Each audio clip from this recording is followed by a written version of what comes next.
Morning. Good morning. Maggie, would you mind reading again? Okay. You're the official reader. So. What you got? Do you have a handout for us, Lyle? I do. I'm gonna hand it out after we have our first discussion. Yeah. I definitely have it. What's that? Yeah, I don't know. Listen to one another. Let's go. Okay, let's get going. I've never led a thing where while my spouse is in urgent care. So that's new. But I'm an Enneagram 5, so I don't ever feel anything. I'm like Mr. Spock. I'm just all about that. So it's a prognosis, but I'm sure we'll get through. And Alicia's doing okay. She saw a provider and she's got back spasms, so she's going to get a muscle relaxants and just kind of take it. It's the prognosis so far. I understand this stuff, Yeah. having been through a lot this winter. I took a pain pill last night and woke up to Emma standing over me, shaking me, saying, "Maggie, Maggie." Oh, yeah. That was some pill. It really knocked me out. Yeah. Nice. We'll get going, and Maggie's going to open us with a reading. Okay. A reading from Paul's letter to the Romans. What then are we to say? That the law is sin? By no means. Yet, if it had not been for the law, I would not have known sin. I would not have known what it is to covet, if the law had not said, "You shall not covet." But sin, seizing an opportunity through the commandment, produced in me all kinds of covetousness. For apart from the law, sin lies dead. I was once alive apart from the law, but when the commandment came, sin revived and I died. And the very commandment that promised life proved to be death to me. For sin, seizing an opportunity in the commandment, deceived me and through it killed me. So the law is holy and the commandment is holy and just and good. Thank you. Yeah. Well, last the things to do at home or homework for today was you could read Romans, you could read Philemon, and or you could watch the movie The Tree of Life, the Terrence Malick film.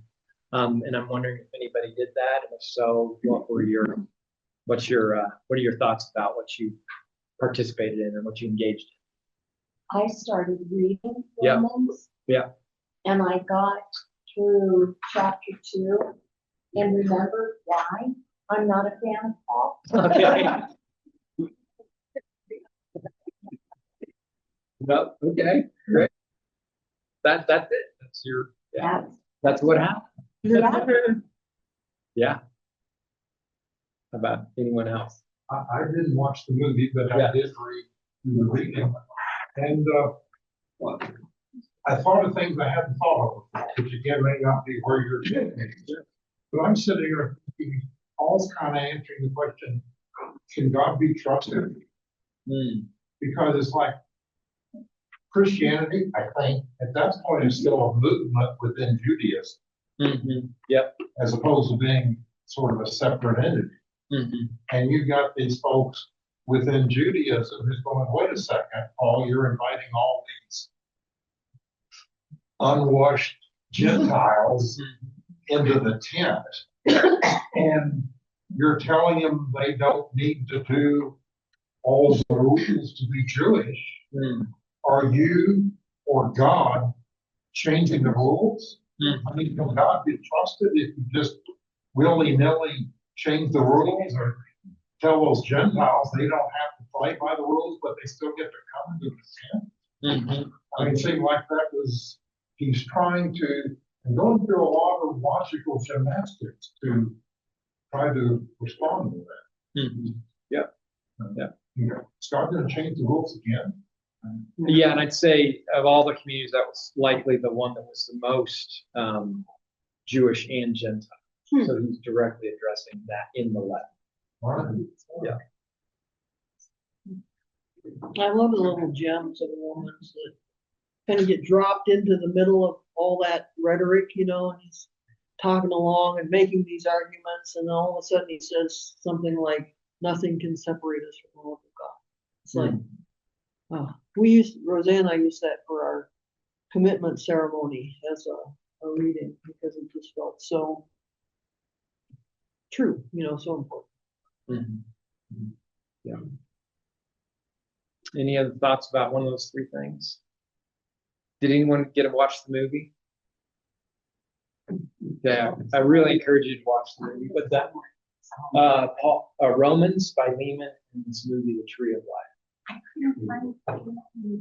I went online trying to Really? find an old one and I couldn't find it. Oh, All I okay. could find was Vision Wars. Oh, okay.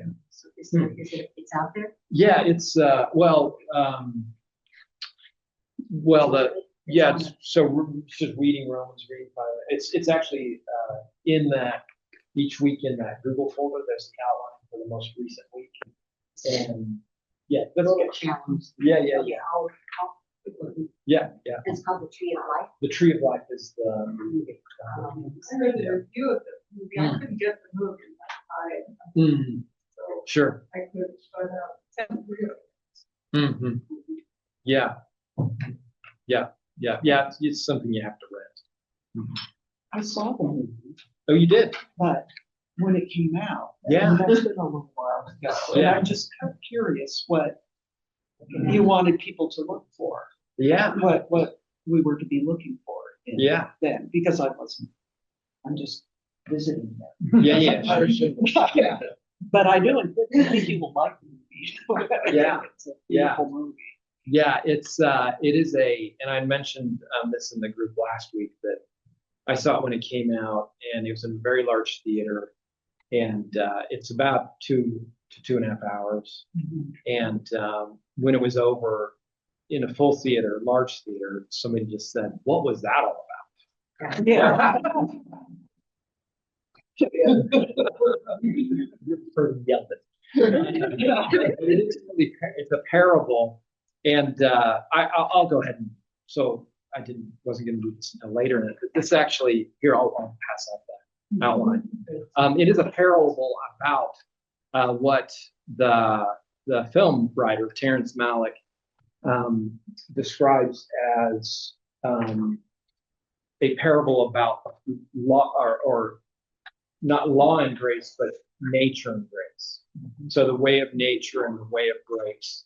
And I'm doing a little bit of my own fitting into my grid for this presentation, for this idea.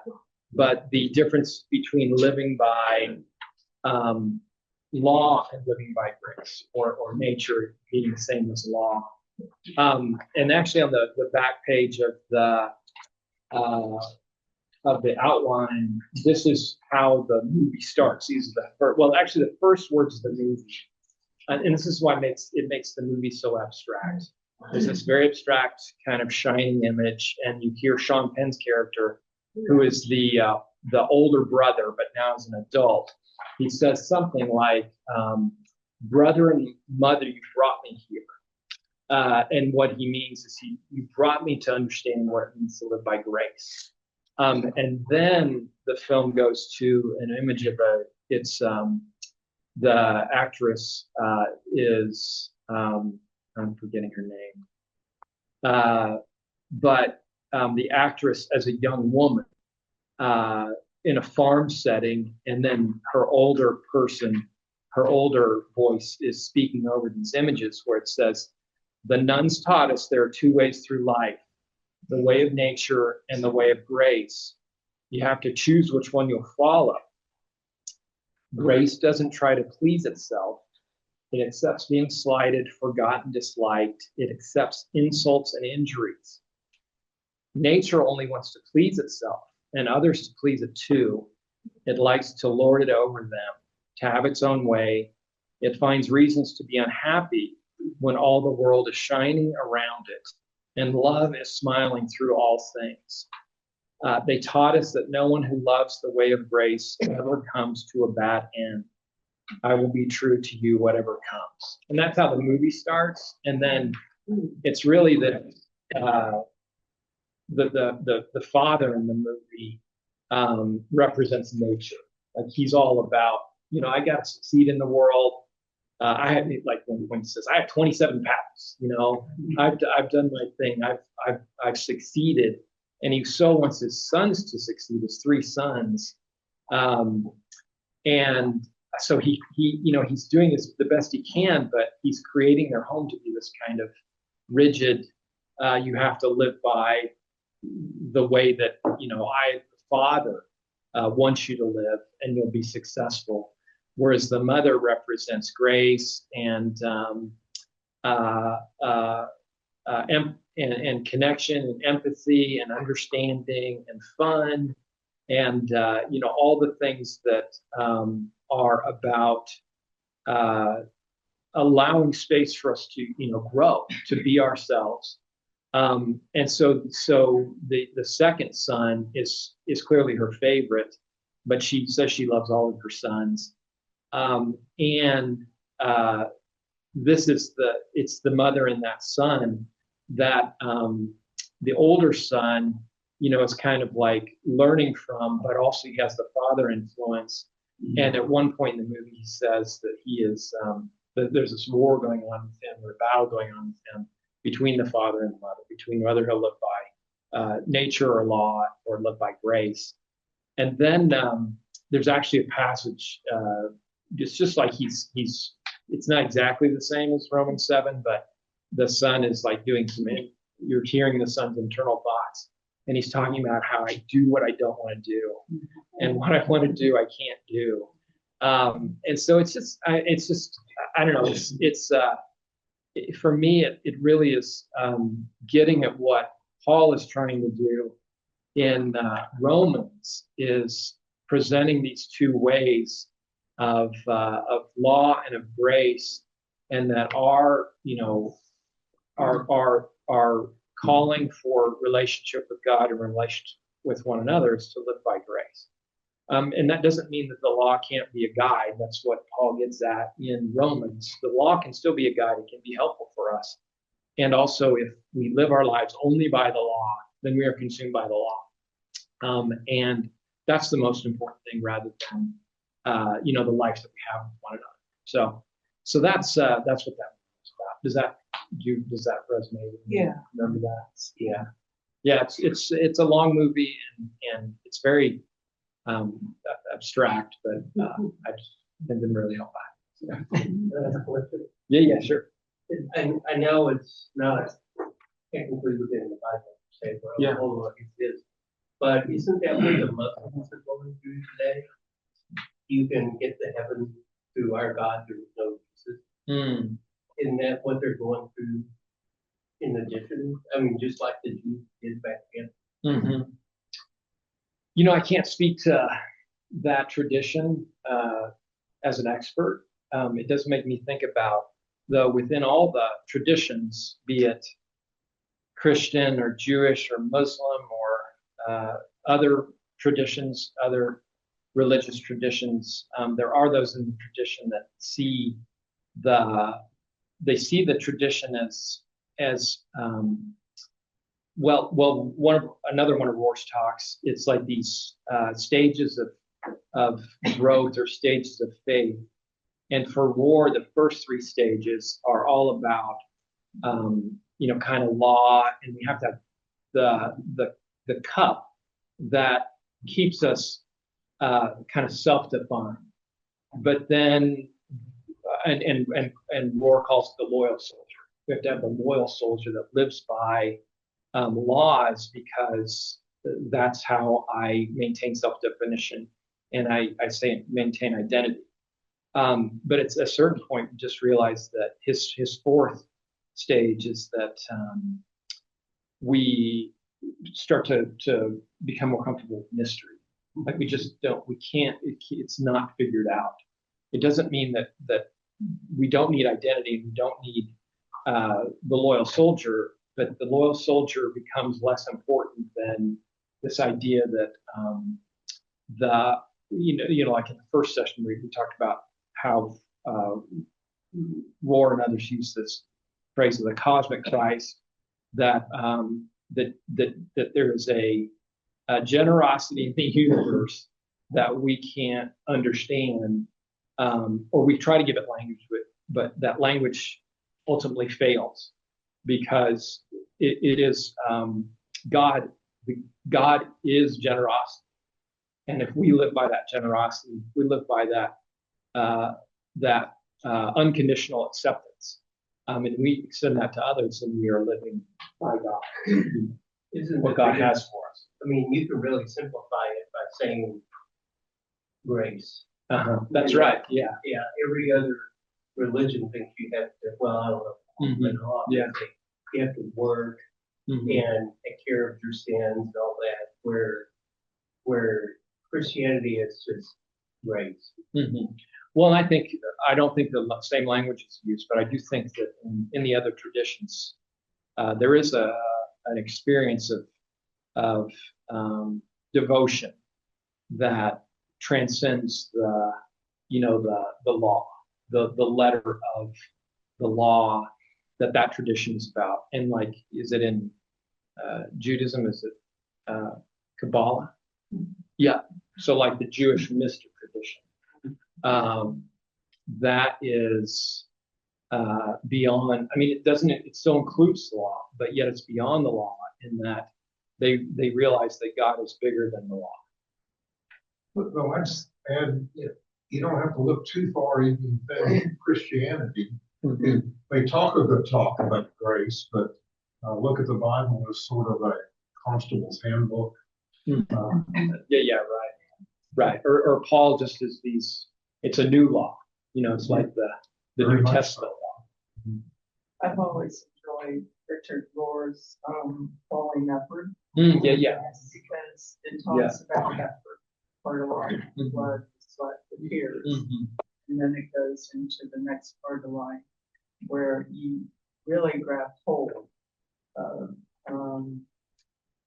doing things for others Mhm. and having an impact. Yeah. And, the grace, the love that goes with that. Mhm. Yeah. And, that's what I was thinking when you. Mhm. Yeah, and I reread Romans 2, and Paul, and I'm totally messing up my outline. So We have grace for that. but it just makes me think Paul is still figuring this out. Mhm. Paul doesn't know what he's doing. He does know what he's doing, but he's still figuring it out. And it's like exploratory writing. And he spends so much time on the lost moments. He spends very little time on grace. But in one of those little parts in Romans where it just kind of pops out. This was Romans 6:14. For sin will have no dominion over you, since you are not under law but under grace. What does that mean? If we're no longer under law, we're under grace. Well, that's a whole nother book where it's like Romans part 2, that never got written. But that's Paul is figuring it out in Romans, and with these communities. And then likewise, we're also figuring, what does that look like in our community and in our time and place, in the early 21st century with things going on as they're going on. Paul, even in the second half of Romans, gets into, well, does that mean there's no rules? No, I don't mean that. And then he gives kind of a laundry list of things. Here's what it does and doesn't mean. Yeah. So he's kind of setting up a set of rules, even within Romans, after he talks about it being grace, not law. Yeah, or even he's just describing this is what it looks like. Yeah.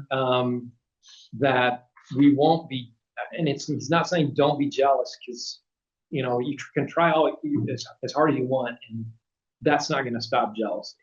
It's going to be because our focus is on the well-being of others and on, our own growth and their growth.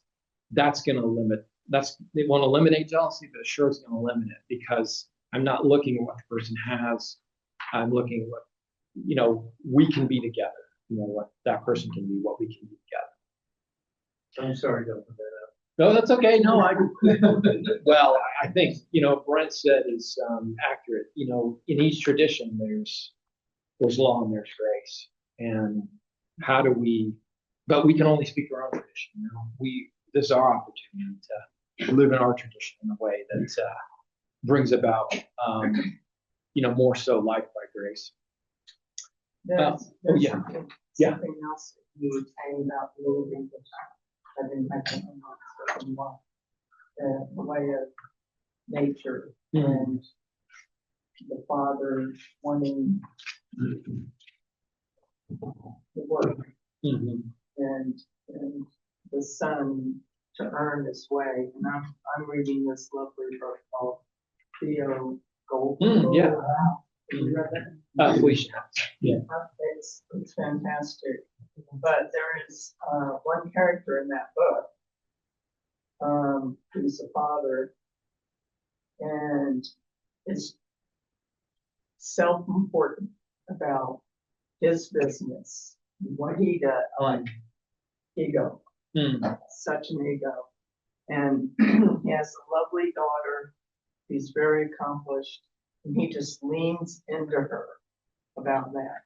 And then his brother is an artist and so graceful and does these beautiful portraits that just tells a story about people. And then Theo, he is just so kind and a philanthropist and and he takes the brother that is all about earning your way. Kind of like Paul would write about. And he asks questions to the point that it becomes very uncomfortable for the brother, and the brother storms out of a Thanksgiving dinner, and everyone is so relieved to have him gone. But that's kind of the nature against the grace. Yeah. Yeah, it's, in Jacob and Esau. There's the story is, and I'm sure at some point it's sisters too, but, it's the brother, that story gets told so many times. We can't, this could take us quick, but I think the brothers Karamazov, I don't know if you read that, but Dostoevsky, and the three brothers, and I can't remember the names because in the book, each of them has like 6 different names. But, there's the 3 brothers and they all approach life differently. The story gets told over and over and over. So. Well, that was for Christ, so it doesn't matter. Right. Well, so if you can. About the license plate. Yeah. Can you show the image? So the point of this image is we can become so consumed with getting around the law that the law becomes the focus.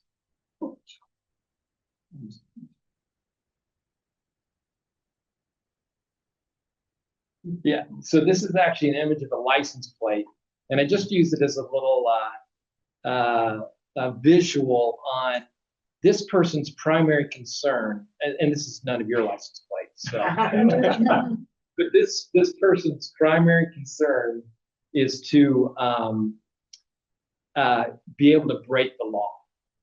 Because these license plate covers, they're illegal most places, but the license plate cover, the whole idea of it is to I want to break the law and I don't want to get caught. So I'm going to put on a little license plate cover so when I run that red light or when I am the speed camera catches me, they won't be able to see that it's my license plate or it's my car that is doing the breaking of the law.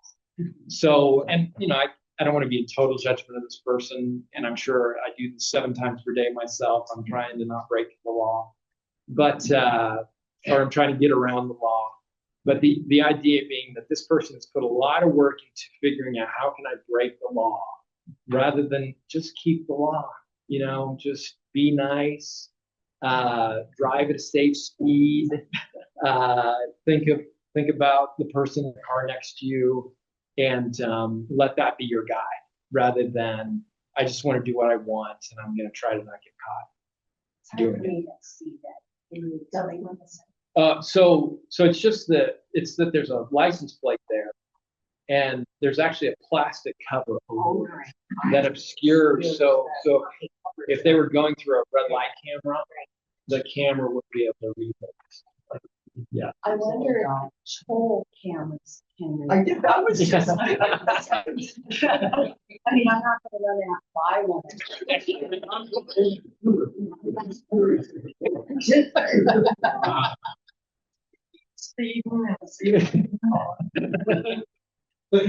But it's kind of like, where do we put our energy?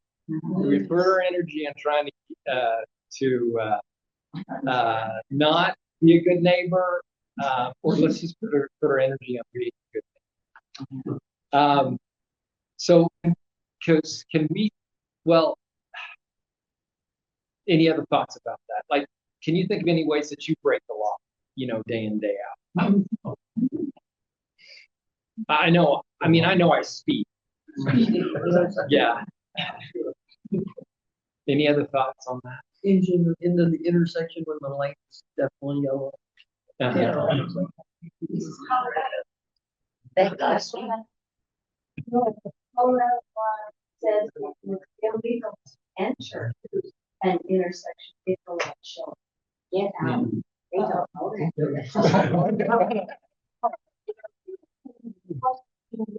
So many times, right? Lawful. Yeah. Pete, were you going to say something? Oh, I just like to say, instead of, breaking the law, just pushing boundaries. Yes. Yeah. Comparing the taxes. Yeah. The reaction safe. What was that, Pete? I kept the street safe. Yeah. So the taxes. Before the boundaries. Yeah.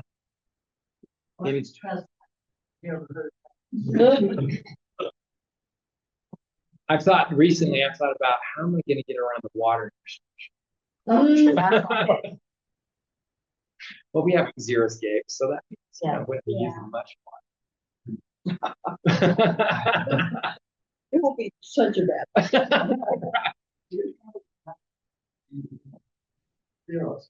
Sure. Are you allowed to hand water? No, there's not any restrictions. It's just something that's come up in my mind. I'm thinking about how can I get around this. At a previous time when hand watering was allowed, I would do that. Yeah. Any other thoughts on how you break the law that you want to admit to? Not that we're going to admit to. Okay. Yeah. Well, this is a quote by Mark Twain. If you tell the truth, you don't have to remember anything.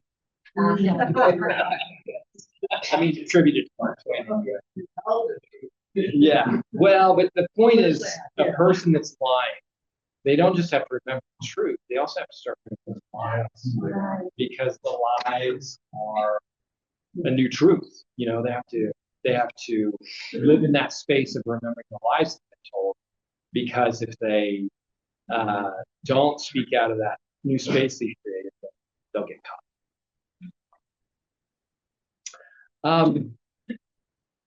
Well, for what I have to say today about this, another thing that came to my mind when I read back through Romans was that at one point, even for those people that became the Jewish people, there was no law.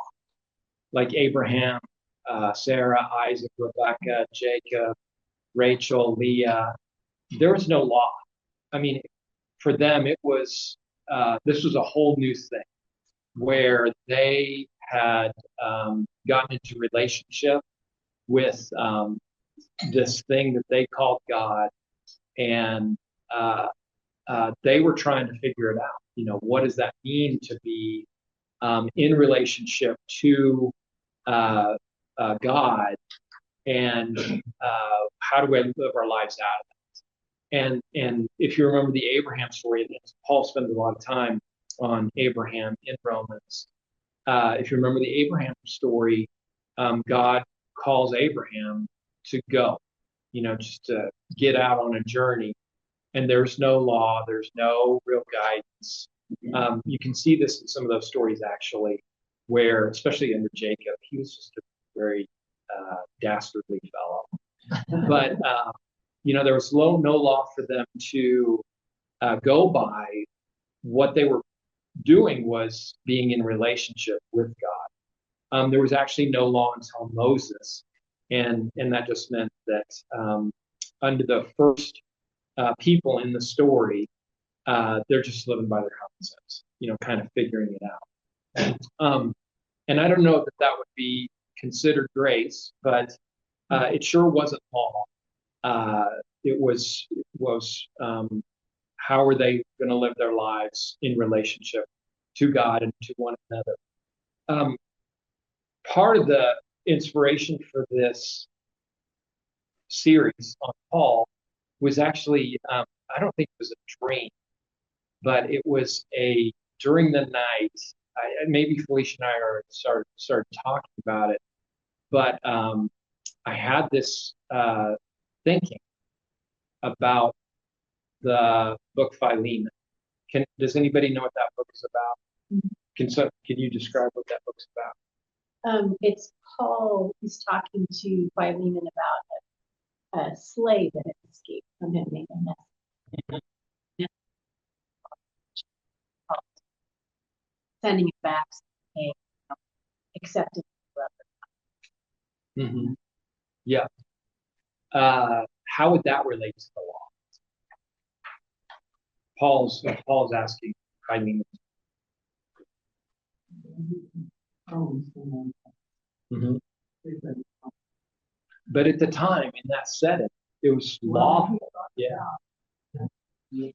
Mm-hmm. Yeah. Yeah. Yeah. That was Onesimus, or Philemon it was lawful for Philemon to hold Onesimus as a slave. That was the law. So what is Paul asking Philemon to do? To break the law. Well, either break the tend to a higher law, Mm-hmm. and to do some critical thinking about what bird laws. Is this a lie? It's like Jim Crow laws. Mm-hmm. All these laws that are not right. So he's calling them to some other standards. Mm-hmm. Mm-hmm. Mm-hmm. To treat I this. think there's a double thing.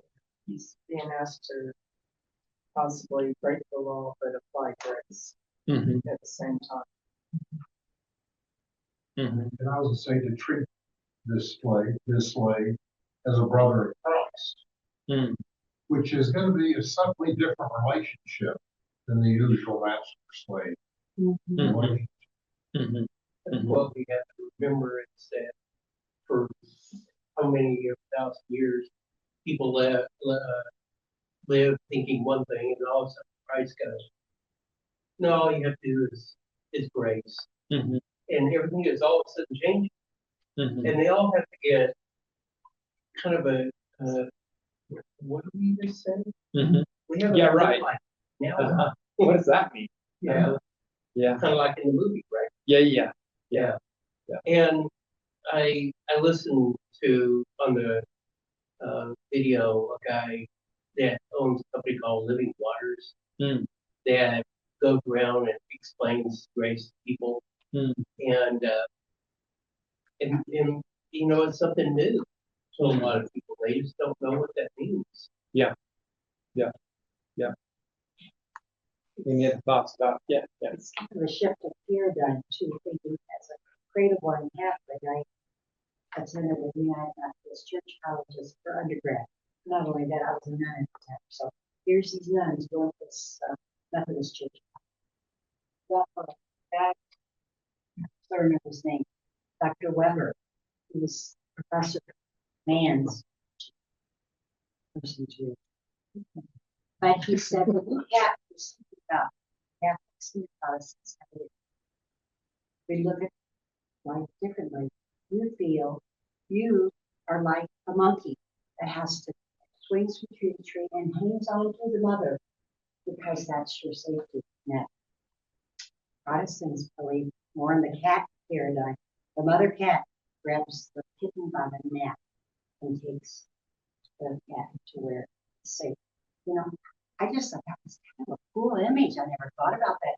All those prayers and rules that I had to follow as Catholics to make them, to cling to God, to prove my, you know, the whole idea of being held by God. You know, not the palm of the hand, but the others. It to me, like cats, I found that image very. Well, this also makes me think of the Quakers. You know, the Quakers released their slaves 100 years before it was not lawful to have slaves in the United States.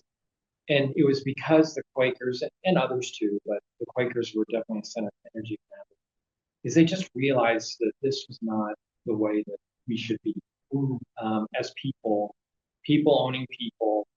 And let's, as a group of people, decide amongst ourselves that we will not do this anymore. And that had, you know, consequences for them because they built their lives based on enslaving other people. And they did it as a community where they said, we're not going to own slaves anymore. And we're going to now be a community that supports one another and presumably also includes the people who are enslaved. That we're with one another for the sake of living by a different kind of vision, like you just said, a different paradigm for being together. And I think this is it's an example of what Paul was doing in these communities, is that he was helping them to get a vision for a different kind of life together, and then how do they support one another in that vision. And, you know, Philemon is just like a very helpful little, not a vignette, but a little image of what that looks like. Because it's clear, you know, Paul uses things like put his, if it costs you anything, put it on.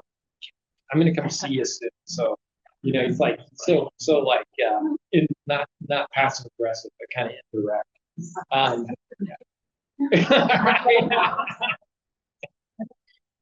Okay. Yeah, the way he did it. Yeah. But you know, the message is there. See, Onesimus, we're in this together.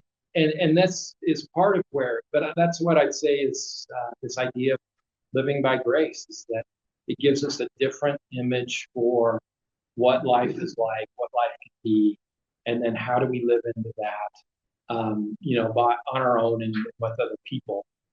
And now if you can show the peaceable kingdom image,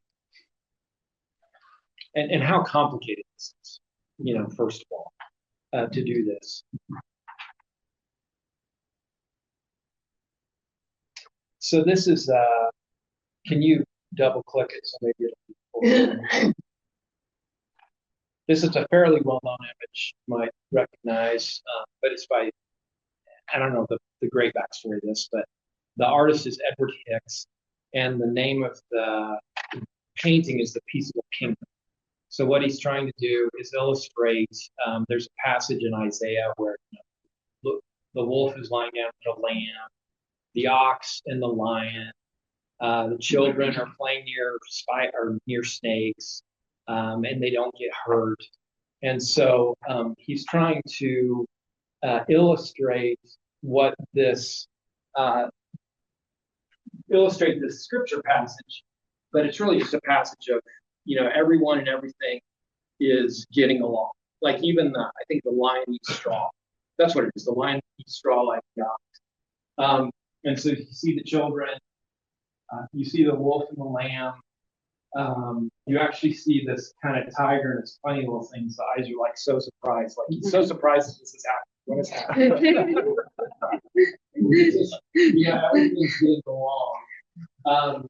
And there's a bear.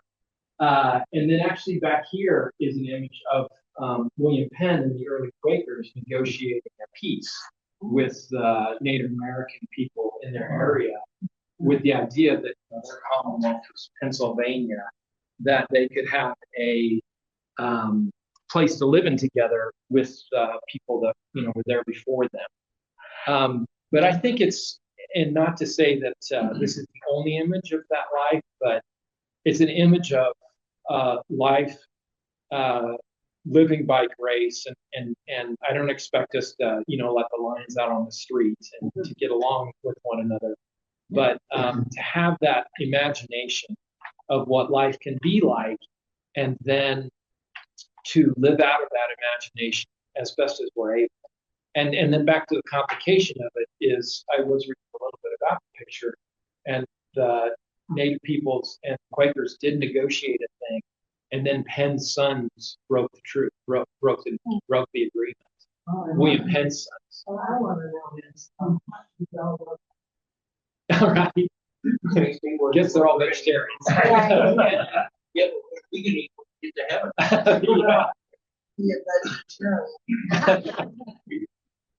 Well, that's actually one of the, I'm going a little field trip, but if you read in Genesis, Adam and Eve were vegetarians. There wasn't meat eating until after Noah. So we were originally, but we're all omnivores. So that's what we're Their dog can be.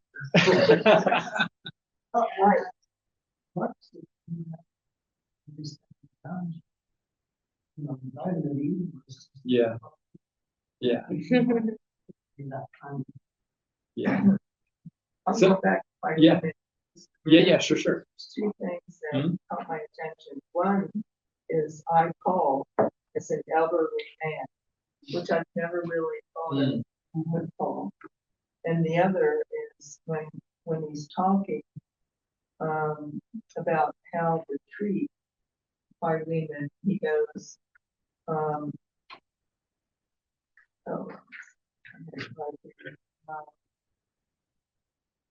that he wants him to do it of his own free will, Right. which is incredibly important in that scripture. Yeah. But he certainly doesn't nudge him along. You need your own free will. But Yeah, you still- Well, and Paul, killed it, not very much, so he considered himself. Yeah. This may not be where you're going. Yeah. But grace in two different senses of the term. If I have my fundamental throw-ups here, they'd be talking grace in the sense of who's saved, who's not saved, who's making it to heaven, who's not. God giving you grace. Yeah. As opposed to the sense we're sort of talking about is us exhibiting grace to others. I always pronounce it Philemon, showing grace to however you pronounce his slave's name. And that's in a subtly different grace in a different sense. Yeah. And there's two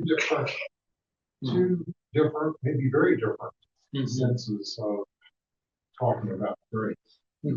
Yeah, and I'd say, for me, grace, and it's not a perfect word, but I do think generosity. How do we live generous lives towards those that we know, towards that we don't know, towards the bunny rabbits, towards the streams? We're living.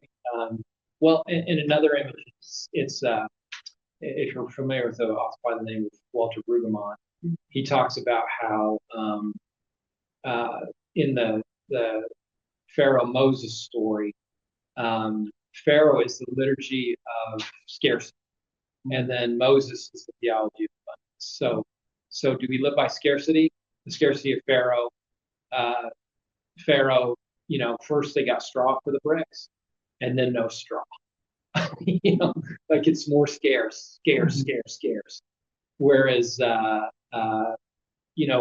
Moses story, they're out in the wilderness, and all of a sudden food shows up, water shows up. Pharaoh's God is scarcity. Moses' God is abundance. How do we live out of abundance, for ourselves and for others? And I do think that that's what I'd say is grace. and how we have to define that. We have to figure that out in our lives, like I said, in our time and place. And this next thing on the outline, actually, one of Felicia's uncles just died, and we went to Anderson, Indiana, to be part of the service. And Catherine, his daughter, during the eulogy, mentioned that he was the head of the social work department at Anderson University, and his hiring policy. This is, these were his words. So I'm not saying that this was the actual hiring policy, but he was hiring for the 4 Bs. People who are blind, people who are black, people who are blonde, meaning I think he meant people who are female, and then people who are bald. And this is a picture of Joe, and he's bald. But just the idea that it was his value, he wanted it wasn't because the university told him he had to be diverse, or because the government told him he had to be diverse. He wanted to have a diverse department because he knew that I think Joe is a person of faith. This is what God's life looks like. This is the world that we're in. That he wanted to have a diversity that reflected the life of God and who's in God's community, which is all of us.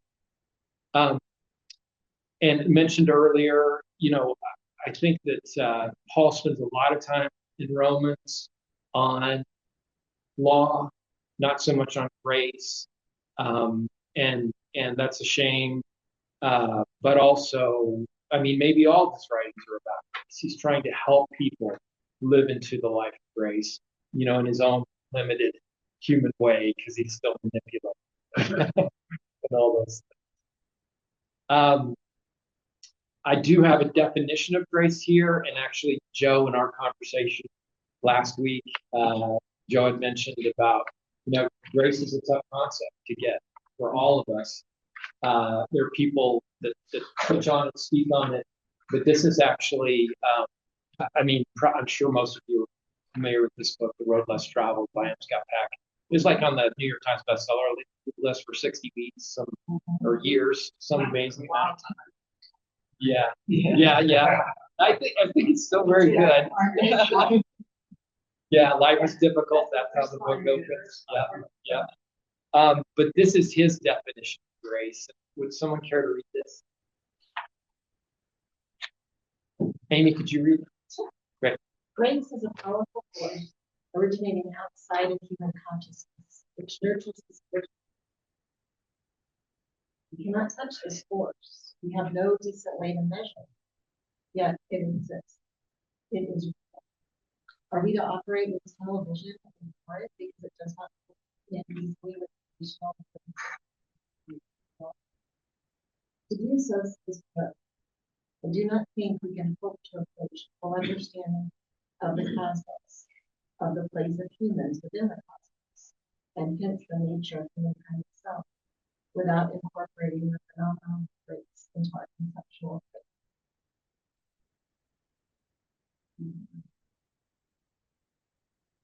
So, what does it look like to live by grace?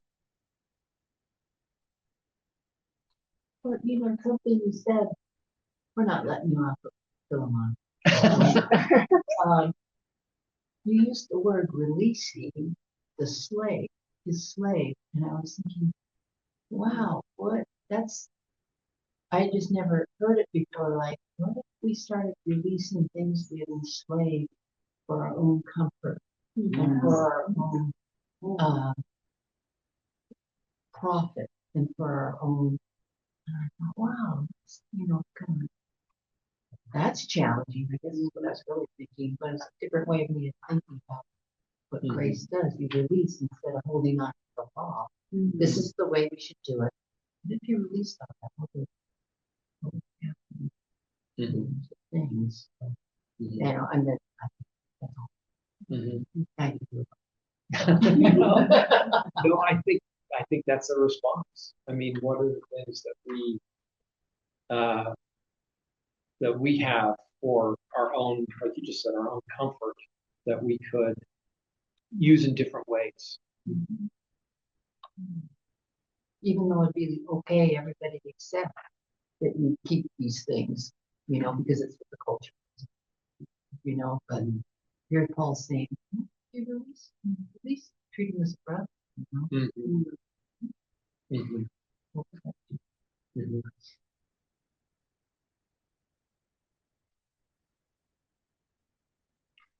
Any other thoughts on what a community live more so by grace, or what are some ways you see that you yourself each day you try with the spirit of generosity? I never had a problem with law attached to grace, because once we got grace, then people go, now what? Can I do anything I want? Right? And I think I never have had a problem with what Paul was teaching, because I think he was teaching that, in the past you lived this way. Now this is probably the best way to live. Okay, so it may be a little bit harsh, right? But it gave us a guideline of how God wanted us to live, given the gift of grace. He didn't want us going off and killing people, and burning homes and stuff. And I think that's what Paul was trying to do, say, okay, now you have grace. This is really how you should live. That's my opinion. This doesn't mean anything. Sure. So what was your question again? I understood. Oh, just what does it look like to live by grace? In our day-to-day lives, things we already do. Both of you. Chris, go. Is that a first? Go. I think what stands out to me is grace doesn't try to please itself. In other words, asking that everybody. It accepts being slighted, it accepts insults and injuries. And by doing that, you're not engaging in a lot of the hate that we see now. Taking exception to what is a part of somebody else's life story, and then running with it. It's a total order. Well, it's where Christ said, "Love thy enemies," and not hate. Like a lot of women, I struggle with Paul because I like to talk. But then I realized I had a very good friend who got me in a lot of trouble, and her dad was a Lutheran minister, and he said about later when she got along better with her dad, she had trouble with Paul too. And he basically, I can't remember exactly what he said, but you put it in the context of what he's living in, where he's living. And what it came down to was giving Paul grace. We have the choice whether to really emphasize that women have to be quiet in the church and take that as a whole. But he keeps saying, didn't he say also, there's no difference between So we may have to, and then I've had to do that in my family, the political division now. My brother-in-law, I just really hate his politics and stuff, but who is also someone I love as his humanity and sense of humor and things. And I want him to he truly believes what I believe is reprehensible also in his view of the world. And we have to give each other grace if we're going to overcome and come to some kind of way of living with each other. And we're all going to have to do that. That's my thought. So I have to give Paul grace. One, I think came up last week. One of the postures is listen. I think that's a very generous posture. And it's going to be very challenging. It's exhausting for me to listen. It is to me too. Yeah. When we go visit. I'll listen to anybody that's great, so don't but yeah, listen, and we're in a culture that does speak first, listen never. Exhausting. You should be able to. Right. me, the idea of living in grace is trying to understand who the other person is. Really trying to get who the person is.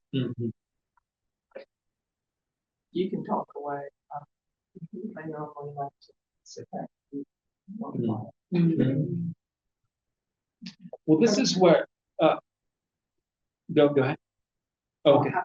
This is where we're going. Oh, I was, yeah. I do have some Joe's class. I come up with a mission statement for myself. But you can't frame options. Back in the sheet said, show up, pay attention with respect, speak from the courage, and you'll be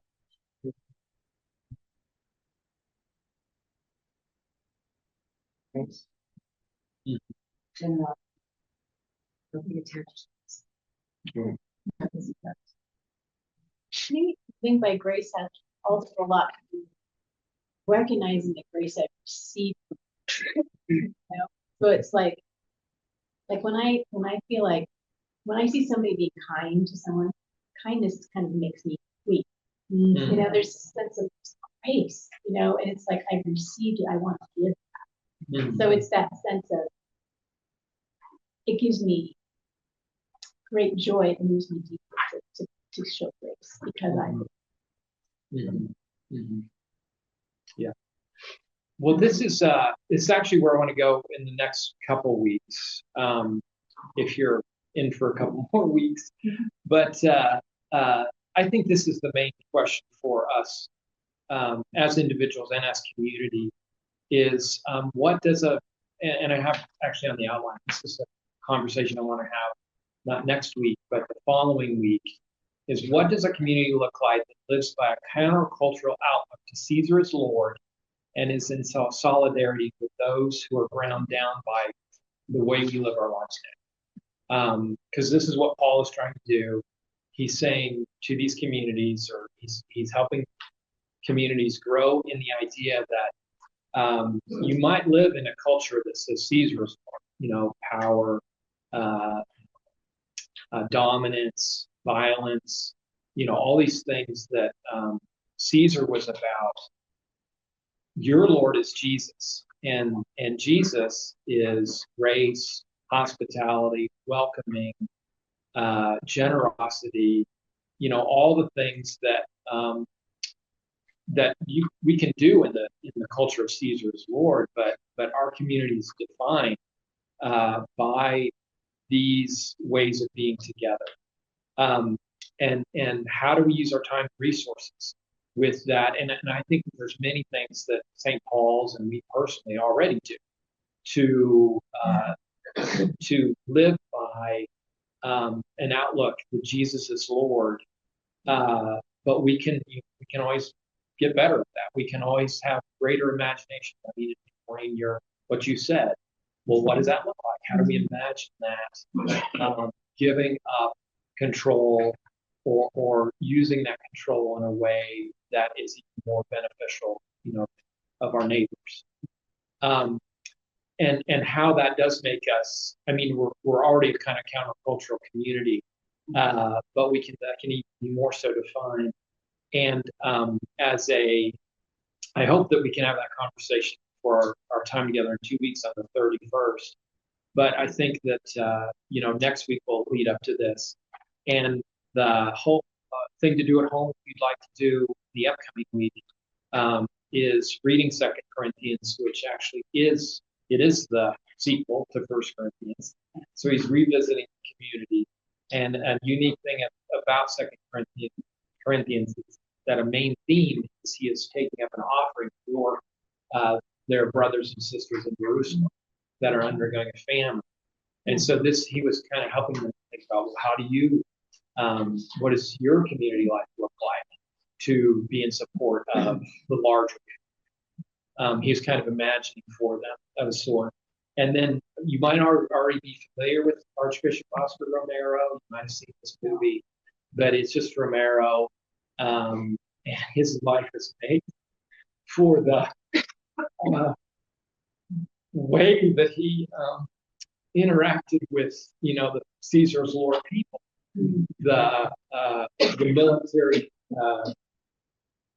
rulers of El Salvador at the time. And, for him, it cost him a lot. But because he did that, and it's not just that he did that, it's the way that it was happening, because what was happening among the indigenous people was they were forming these communities of support for one another. And then he just came to realize, finally, of the church leadership, that they should be supportive of these communities rather than being supportive of they should support both, in the sense they should support the indigenous people, and they should also support the military dictatorship. But for the support of the indigenous communities, the military dictatorships has to stop perpetuating violence. And so it's just a great story. And I'm sure, if you can't get to this, there's other things on YouTube or what have you about Romero. But he's very inspirational for, I think, this idea of what Paul was going about in creating these communities that were saying Jesus is Lord, not Caesar. What's the name of the Bolero? Romero. Romero. Yeah. Not Bolero. The Tree of Life. Yeah. And not Bolero. Yeah, not Bolero, not Bo Derek. So